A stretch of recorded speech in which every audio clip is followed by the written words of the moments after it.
Per 2026, para pelaku pembubaran ibadah bisa dipenjara hingga 5 tahun dan dikenai denda besar. Ini bukan wacana, sudah tercantum dalam Kitab Undang-Undang Hukum Pidana atau KUHP baru yang mulai berlaku pada 2 Januari 2026. Ketentuan ini diatur secara khusus dalam pasal 300 sampai pasal 305 KUHP.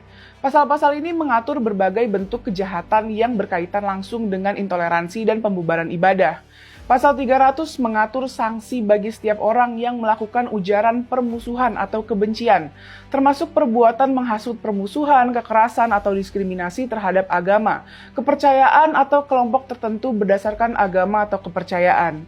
Ancaman hukumannya adalah pidana penjara maksimal 3 tahun dan denda maksimal 1 miliar rupiah. Pasal 301 mengatur penyebaran ujaran kebencian atau permusuhan melalui media, termasuk media elektronik dan internet. Jika isi kontennya sebagaimana dimaksud dalam pasal 300, pelaku dapat dipidana penjara maksimal 5 tahun dan denda maksimal 5 miliar rupiah.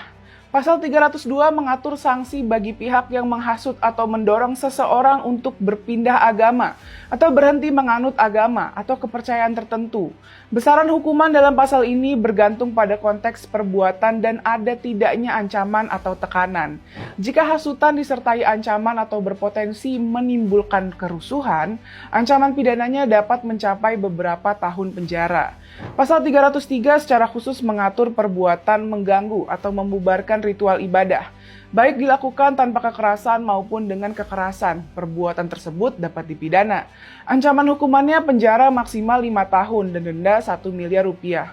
Pasal 304 mengatur penghinaan terhadap orang yang sedang menjalankan atau memimpin ibadah atau upacara keagamaan di tempat umum.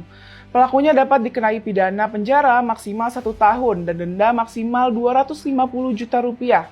Pasal 305 mengatur perbuatan menodai, merusak, atau membakar tempat ibadah. Ancaman pidananya adalah penjara maksimal 5 tahun dan denda maksimal 5 miliar rupiah. Ketentuan ini menjadi angin segar bagi kelompok minoritas yang selama ini paling sering menjadi korban pembatasan dan pembubaran ibadah. Sejumlah organisasi mencatat banyaknya kasus diskriminasi hak beribadah sepanjang 2024 hingga 2025. Kontras mencatat 32 insiden pelanggaran kebebasan beragama dan berkeyakinan sepanjang Desember 2024 hingga November 2025. Insiden tersebut meliputi larangan ibadah, vandalisme, penolakan pendirian rumah ibadah, penyegelan, serta intimidasi dan persekusi. Komnas Perempuan mencatat setidaknya 8 kasus intoleransi sepanjang 2025. Setara institut juga mencatat 260 peristiwa dan 402 tindakan pelanggaran kebebasan beragama dan berkeyakinan sepanjang 2024.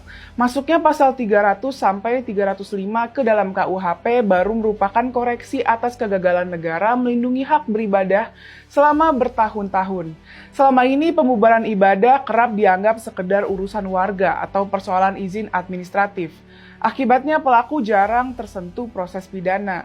KUHP baru secara tegas memutus praktik tersebut. Ujaran kebencian, hasutan, gangguan ibadah, penghinaan pemuka agama, hingga perusakan tempat ibadah kini adalah kejahatan pidana.